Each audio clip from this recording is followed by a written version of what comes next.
Hello bachcho, let's read the question, and the question here it is that which of the following play an important role in plant succession on bare rocks or soil? That it could be pteridophytes, bryophytes, gymnosperm and angiosperm. So let's start here the question with the key concepts student.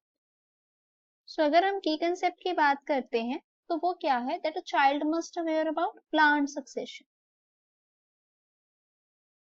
Student अगर हम plant succession की बात करें तो ये क्या होता है कि किस तरह से एक बेयर लैंड जो है मतलब कौन सी स्लो एंड स्टडी हम कह सकते हैं स्लोली ग्रेजुअली जो बेयर लैंड है वो फॉरेस्ट में कन्वर्ट हो जाता है that process is known as a succession. ठीक है, तो सबसे पहले अगर हम बात करते हैं टेरिडोफाइट्स की स्टूडेंट्स, जो टेरिडोफाइट्स होते हैं ना दे इंक्लूड लाइक फर्न्स आ जाते हैं इसमें. ठीक है, तो फर्न्स जो है वो बेयर रॉक में सबसे पहले तो ग्रो नहीं करते क्योंकि फर्न्स क्या है जिनमें कि वेल डेवलप वेस्कुलर बंडल होता है. इसमें वेल डेवलप मतलब इसमें स्टार्टिंग हो जाती है वेस्कुलर टिश्यूज की. सो ये पॉसिबिलिटी नहीं है. द नेक्स्ट ऑप्शन की अगर हम बात करते हैं that is here bryophytes.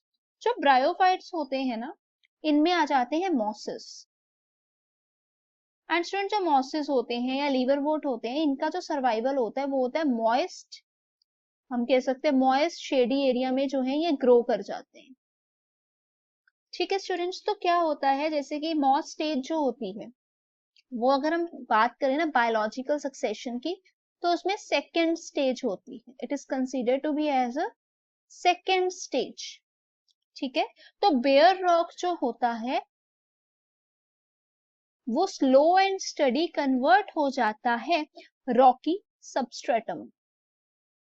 And this Rocky substratum convert होने के बाद ये कन्वर्ट होता है fertile soil. That's why it is said that bryophytes जो होते हैं वो बहुत इंपॉर्टेंट रोल प्ले करते हैं क्योंकि अगर ब्रायोफाइट्स हो गए राइट तो अल्टीमेटली उसमें नेक्स्ट हमारे पास टेरिडोफाइट्स आ जाते हैं राइट. और फर्दर देयर इज मोर. तो अगर हम बात करें जैसे कि हमारे पास अगले ऑप्शन है जिम्नोस्पर्म की. जिम्नोस्पर्म हो गया, एंजियोस्पर्म हो गया. ठीक है, ये जो है ये फुली ग्रोन प्लांट्स में आ जाते हैं. जैसे हम एंजियोस्पर्म को फ्लावरिंग प्लांट्स बोलते हैं, जिम्नोस्पर्म में साइकस आ गया, पाइनस आ गया राइट. These are different. ये तो फुली डेवलप्ड हो गए ना, ये तो फॉरेस्ट वाली कंडीशन में आ जाते हैं, इसमें फ्लावरिंग प्लांट्स आ जाते हैं. तो स्टूडेंट ये तो नहीं हो सकता, ये इंपॉर्टेंट है क्योंकि ये तभी आएंगे जब मॉसेस होंगे. ठीक है, मॉसेस में अगर हम बात करते हैं हम लोग एग्जाम्पल ले सकते हैं ब्रायोफाइट्स में. ब्रायोफाइट्स के एग्जाम्पल जैसे हम लोग टोरिचुला.